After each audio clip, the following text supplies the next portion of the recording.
C'est bon. Premièrement, bonjour Monsieur Barnier. On va rentrer directement dans votre spécialité, là où vous intervenez, sur la défense.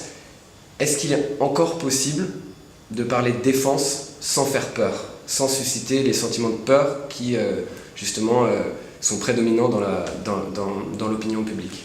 Mais ce qui fait peur aujourd'hui, ce sont les menaces, ce sont les risques, ce sont les attentats. C'est la situation incroyable d'insécurité dans laquelle nous nous trouvons, comme jamais ça n'a été le cas depuis la fin de la Deuxième Guerre mondiale.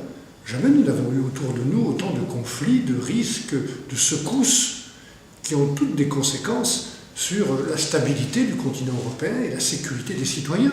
Jamais non plus il y a eu une telle linéarité, un tel lien entre les crises ou les guerres à l'extérieur de l'Europe, au Proche-Orient, ou les crises, parfois sur le front Est, si je puis dire, et la sécurité intérieure en raison du terrorisme qui est désormais au cœur même de nos sociétés. On l'a bien vu dans les attentats de Paris ou de Bruxelles. Donc c'est ça qui doit faire peur, c'est ça qui fait peur aux citoyens, c'est ça qui appelle les citoyens à cette demande d'une protection. Et c'est là où l'Europe doit faire sa preuve. Parce qu'évidemment, quand on a un tel danger multiple, quand on a un tel lien entre la sécurité intérieure et les crises ou les guerres extérieures, on ne peut pas se protéger tout seul. On ne peut pas se barricader, il faut agir ensemble, et au moins au niveau européen. Très bien, donc vous parlez vraiment de tous ces nœuds qui entourent, et donc qui sont très difficiles à délier.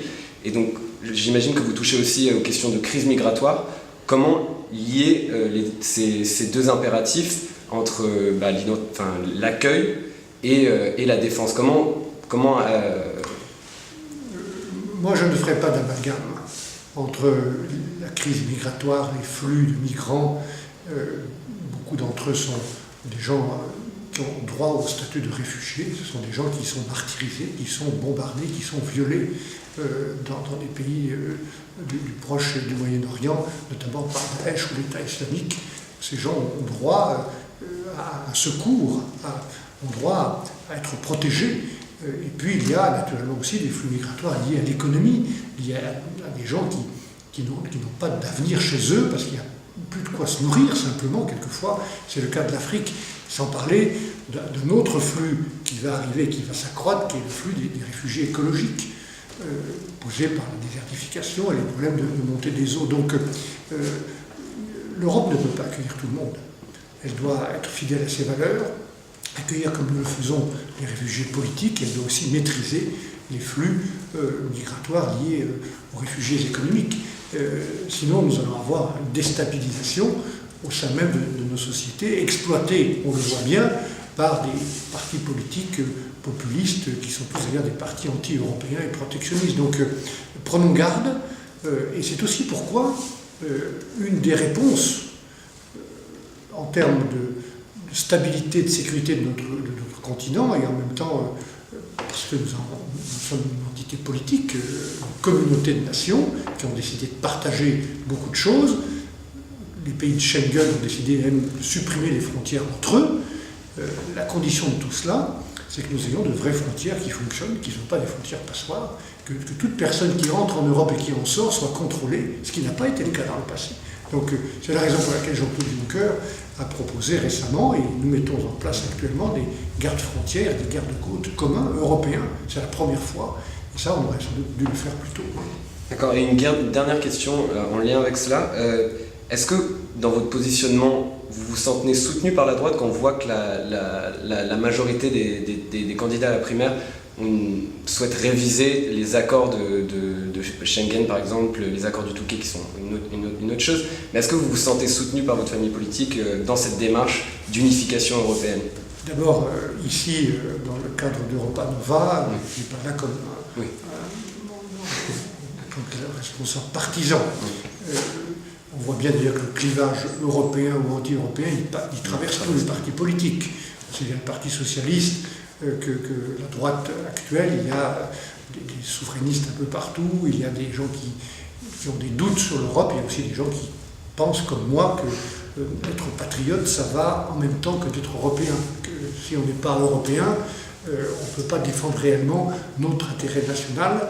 je pense, je vais dire autrement, que la défense de l'intérêt national ne peut pas être seulement et strictement nationale aujourd'hui. Il faut être ensemble sur des questions de sécurité, sur des questions de base industrielle et technologique, sur la question environnementale.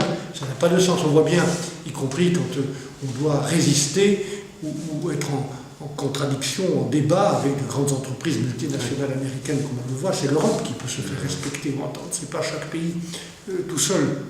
Et donc, il y a un débat effectivement à droite et à gauche sur les faiblesses ou les fautes ou les dysfonctionnements liés à Schengen, j'en ai moi-même parlé, et donc il y a beaucoup de gens de ma propre famille politique, et les républicains, qui veulent que Schengen fonctionne.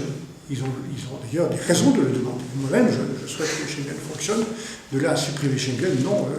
Ceux qui le proposent, il y en a quelques-uns qui n'auront pas mon soutien, parce que ce qui est en cause, ce n'est pas de revenir en arrière et de recréer je ne sais quelle ligne Maginot, c'est de faire fonctionner les frontières extérieures de l'Europe. Là, c'est légitime de le demander.